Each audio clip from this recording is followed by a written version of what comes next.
You might have seen the short with just the animation yesterday, but here's me making the Duckrooms. Considering I spent most of a day working on this, the recording is sped up a fair bit. But while we go through it, I'm going to share my thoughts and the more interesting aspects of how I set this whole thing up. As you might have guessed, this was heavily inspired by liminal spaces and the back rooms in particular, especially the pool rooms of the back rooms. Not to sound all hipster with it, except it's totally to sound all hipster with it, I liked the back rooms before it was cool.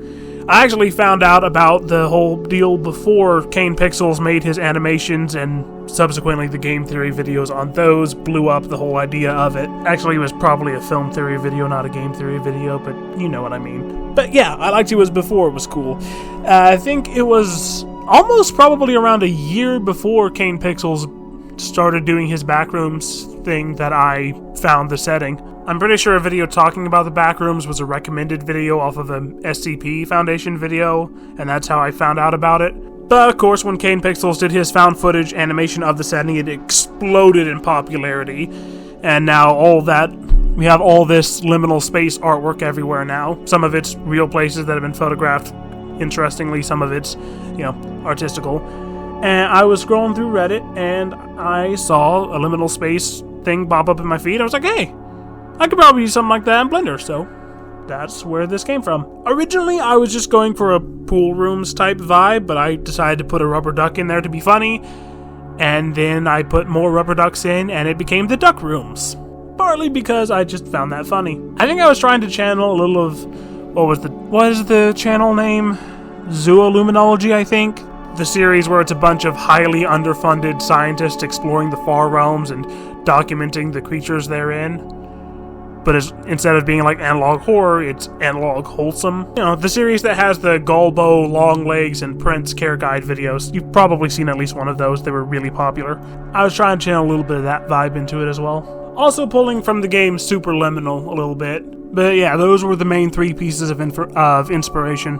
The Backrooms, Zooluminology, and Superliminal, rather. I keep calling it Superluminal, but it's Superliminal. Now, when it comes to actually making it, two things I want to point out before I go into the more interesting parts of that is that at one point you're going to see a chunk of progress just of what I was working on just vanish and me remake it differently.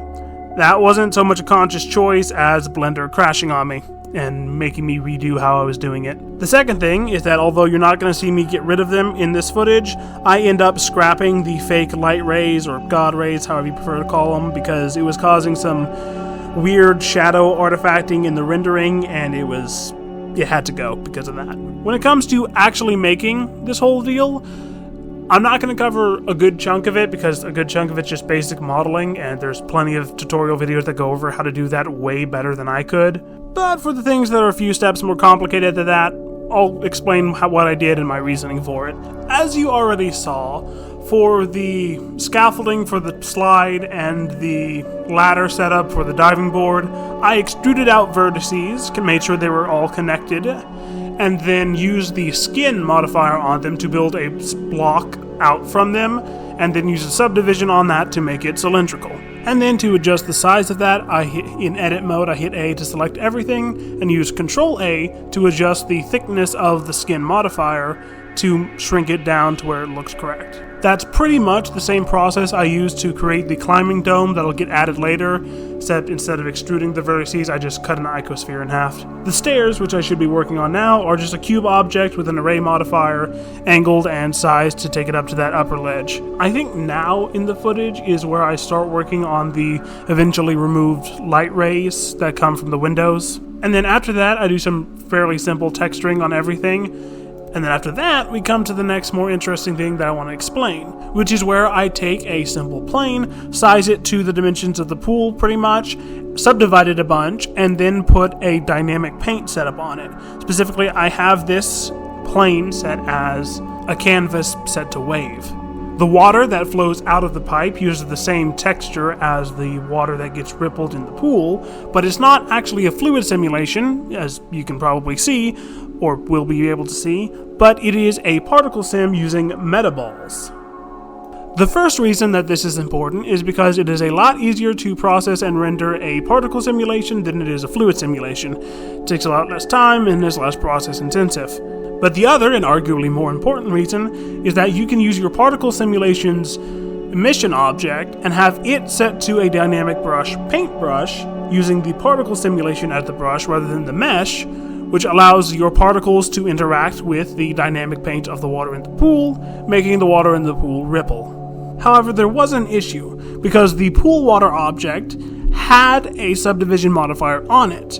However, the rendered view and the viewport view of that modifier had different subdivisions set on it, and that was causing it to not render correctly. The ripples I was seeing in the viewport weren't being shown in the render because the render was trying to display a higher level of subdivision that didn't have the rippling effect applied to it. The solution there is just to make the rendered view and viewport view of the subdivision modifier have the same number. One last thing when it comes to the mesh plane that's the water of the pool, you'll notice from the final animation that there is a duck in it that bobs up and down with the waves of the water. The way I achieved this was with using the shrink wrap object constraint, not the modifier, the constraint version. Pretty much all you have to do is put that on the object that's going to be bobbing up and down, and have the target object be what it's stuck to, in this case the mesh plane for the water, and then I just fidgeted with the settings, placement, and scale of the duck to make it look correct. For the ivy that eventually gets placed onto the scaffolding and slide, that's just the IvyGen add-on. You can easily find it by just going to Edit, Preferences, Add-ons, and then typing in IvyGen, and it'll be there. Be warned, save before you actually use it, and then save after you use it to a satisfactory way, because it is prone to making Blender crash. Once it's installed, it'll be added to the Create menu that appears on the side of the layout view. And the way it works is you put your 3D cursor where you want the ivy to grow from, you select the object you want it to grow to, you fidget with the settings to where you're happy with them, or you think you'll be happy with them. Make sure you set a time limit so it doesn't try to do this infinitely, and make sure you save before you actually hit Create Ivy. Because like I said, at least for me, IvyGen is prone to making Blender crash. And the larger the ivy you want it to make, the more likely it is that it's going to crash on you. However, it still significantly beats doing it manually. I think that's the last thing I really need to explain for this.